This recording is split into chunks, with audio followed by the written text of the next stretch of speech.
So in one of my older videos, I mentioned that I was going to talk about at some point the difference between surviving and thriving. And a viewer commented they really wanted to see that, and I said, yeah, I hope I'll get to it soon. And then I didn't get to it because I wanted to do a complete taxonomy of every example of this concept that I knew of and where it came from. And I realized I'm just not going to get to that. That's not how I'm doing this channel. So I have some books that talk about these ideas. They may or not be where they come from, but they sort of get to the general idea. So basically, if you're in survival mode, that is fine for acute situations. So like when Hurricane Beryl knocked out power in Houston and I was without power for a week, I was in survival mode that whole time. And it was acute survival mode.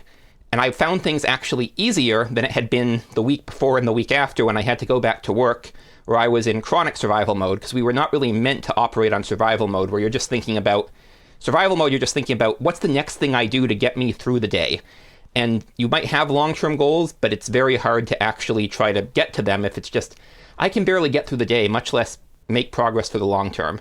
So one of the probably most popular version of this I've seen is the abundance mentality versus the scarcity mentality, or the abundance mindset versus the scarcity mindset. I think that might come from Stephen Covey's 7 Habits of Highly Effective People. I'm not sure. But regardless, you see business like MBA type people, they'll preach it at you when they are not themselves operating that way, when they are themselves operating from a scarcity mindset in terms of we can't trust our employees and we're making you do things, we're trying to guilt you into basically being martyrs. And it is the case. So if you are operating from an abundance mindset, you can tolerate a certain amount of people taking advantage of you and still being better off, but only to a point. And when it's your boss telling you, hey, sacrifice yourself, don't worry about stuff, just do stuff for us, yeah, that gets on people's nerves justifiably. But if you think about it in terms of what you can do for yourself, I think it's much more helpful. And so there's a few other cases that I have seen this distinction discussed as well. One of them, I've talked about The Anxious Generation by Jonathan Haidt before. And again, I don't think he came up, I know he didn't come up with this idea, but he talked about the discover versus defend mindset, where you're trying to prevent losing what you have versus actually figuring out how to do better in a way that's going to benefit you, benefit others, and leave the world in general better off. And then this is one of those books that I know so much about it that it's kind of put me off reading it, because I'm like, I feel like I know what's in it. But I also know when I read books like that, there's always so much more that I don't know. So Carol Dweck, Mindset. And so she talks about the growth mindset versus, I think, the fixed mindset. And I was familiar with the fixed versus fluid view of intelligence, which I'll have another video on that. I don't know if it'll be before or after this one. I've already recorded it, but I don't always know when I'm going to release videos. And so, again, the growth mindset is about, okay, well, what can I change? What is in my control that I can do and get better? And that adds up and compounds. And a related idea is The Gap and the Gain, which I have not read this book, but it was talked about in this book, and I found it really profound, and I got this book because I'm like, I should see how they talk about it more, and then I just never got around to actually thinking about it. And so that is, The Gap and the Gain is similar to the growth mindset, where instead of saying, okay, what did I mean to do today that I didn't get done? It's okay, what did I do today that leaves me better off than when I started?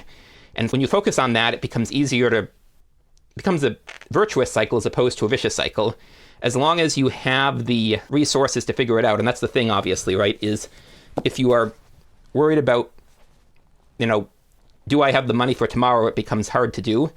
But in a developed country, most of us have some buffer, if you can find it. Well, at least professionally, kids are obviously, you have to keep taking care of your kids, but it's obviously going to be harder if you have a lot of demands. But I think most of us tend to overestimate what we actually need to do, and that's something I should have pulled 7 Habits, because something Stephen Covey talks about is prioritizing the things that are going to move your life forward long term, especially the ones that are non-urgent. And I'm going to have other videos talking about that idea. And so there are a whole bunch of other sort of similar approaches that all get to this same idea of you want to be in thriving mode rather than surviving mode. And again, that will let you put up with even a certain amount of people taking advantage of you, and you're still better off, although you do need to be aware enough to not let that happen too much, or you are worse off. And that's especially like on a social level. And so high trust societies work and tend to be the richest countries in the world because people tend to be in an abundance mentality, they're trying to thrive rather than just survive.